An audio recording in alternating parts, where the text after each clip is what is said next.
Okay, I've been cooking all day and gardening and doing a bunch of stuff, and I'm tired, but I've got the kitchen all clean now. I've got stuff put away. I didn't get everything finished, but I got really close, so I think I could possibly finish up tomorrow.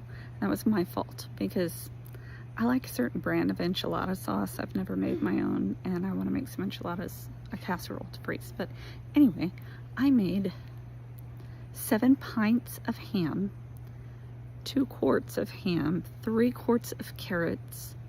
I cooked off 4 pounds of ground turkey, which gave me 2 quarts of ground meat that's cooked. All of that is now shelf stable and out of my freezer.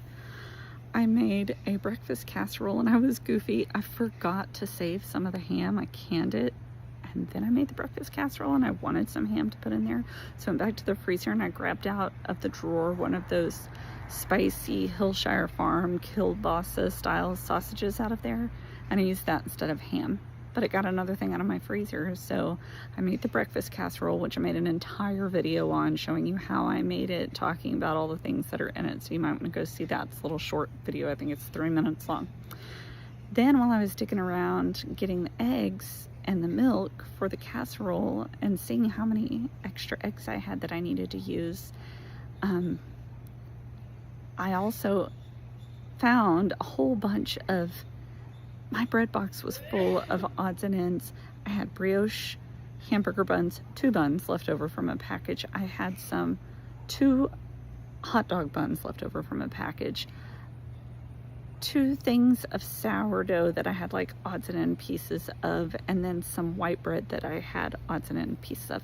I ripped all that up and threw it in a bowl, ended up with like 12 cups of bread, and I had the milk and the eggs. So I just used those things that I already had and whipped together a bread pudding that's like a vanilla almond apple-y flavor, because I had 1 half-pint jar of some apple peach syrup that I had made a few summers back, which was great. So I didn't even put any sugar in it. I just used that jar to sweeten it, and some cinnamon and things. I made another short video on that. I think it's 1 minute long, just showing you how to throw together the bread and the custard and bake it off.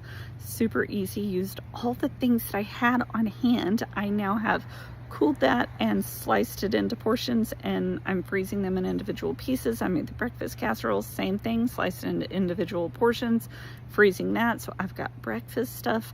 I've got all those things now shelf stable. I have room in my freezer because those things that I'm going to put back in there, the casseroles, are way less space than all the individual ingredients. So I'm proud. Here's some pictures. The other thing I'm going to make is I might go ahead and make the shepherd's pie, because I still have about a third of a bag of fries left. And I think I'm gonna go ahead, because I found a bunch of tortillas in there, and make a couple of enchiladas, maybe some beef or chicken enchiladas, or some cheese, because I do have a surplus of cheese, and who doesn't like a cheese enchilada? But I want to get some enchilada sauce tomorrow. So I think that will finish out my big freezer, which is freezer number 2. Then I'll need to tackle the final freezer, which is the smaller freezer that we use all the time. And I opened that drawer today and about had an anxiety attack because of all the stuff that's in there. So that one I'm going to have to clean everything out of and spread it out all over my counters to even see what is in there. I cannot fit another thing inside there, and it's so disorganized, it's ridiculous. So wish me luck on that. That'll be the next episode of the series. But here's what we got so far. All right, here's my 7 pints and 2 quarts of ham. This is the breakfast bread pudding, which was really good. This is the breakfast casserole with the spicy sausage. This is 2 casseroles done, carrots in the pressure canner and cooking the ground meat, and then that went into the second pressure canner. And yes, you can can on a glass cooktop. And here is everything pre-portioned out and cooling. I ended up putting it all in one little basket so I could fit it in the freezer easier. Have a good night. I'm going to go take a shower.